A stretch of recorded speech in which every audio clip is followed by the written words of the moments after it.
ear is following the music, the attention is divided from the mantra.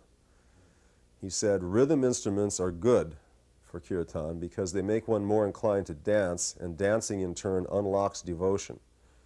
He liked graceful dancing, and he used to use Jayatirthas. He was a very graceful dancer. As he said, see how he dances, it is very good. This will help to feel more devotion.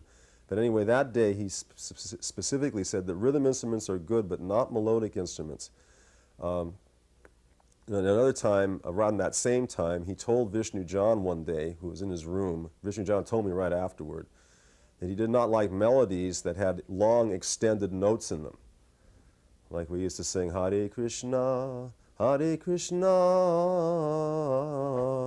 He heard us singing that melody, and then right afterward he remarked to Vishnu John, don't do like that.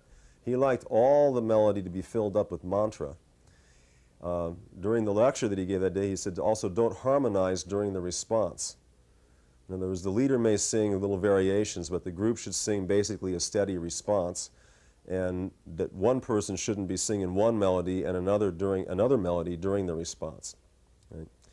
So these things, he said, that would help one to pay more attention to the mantra as one was chanting and dancing, and that way one would get the maximum benefit, and the kirtan would also become more ecstatic. He also said that the dancing should be graceful and gentlemanly. And then he came down from the Vyasasana during the second kirtan. It was the first time I ever experienced him dancing with us. He came down right in the middle of the kirtan party and danced with us.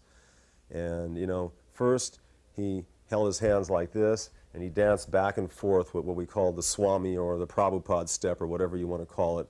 And he did it very gracefully, you know. He'd kind of take a step into each way. He moved his foot back and forth, and then after a while he put his hands up like this, and he started leaping up in the air, up, straight up and down though, not shaking his body around, but with his hands up and just leaping right up into the air, and his hands were going like this as he went up. And he kept leaping and leaping and leaping, and we were doing it with him, and I got tired. And actually, I stopped and started to dance back and forth again at one point. And here I am, I'm what, 21, 22 years old at the time. I was 21 when I moved into the temple. I must have been about 22. And he was over 70. I think he was about 71 or something like that, or more than that, in his early 70s at the time. And Prabhupada went right on leaping for a long time during that kirtan. He seemed to have no physical exhaustion from it at all. And it really impressed me because I thought, here, I mean, I play basketball, right? And here this guy can jump more than I can. I shouldn't say guy, but I mean, that's the kind of thoughts that were going through my mind. I was just amazed.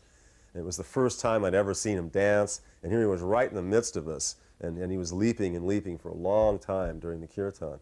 I had gotten up one morning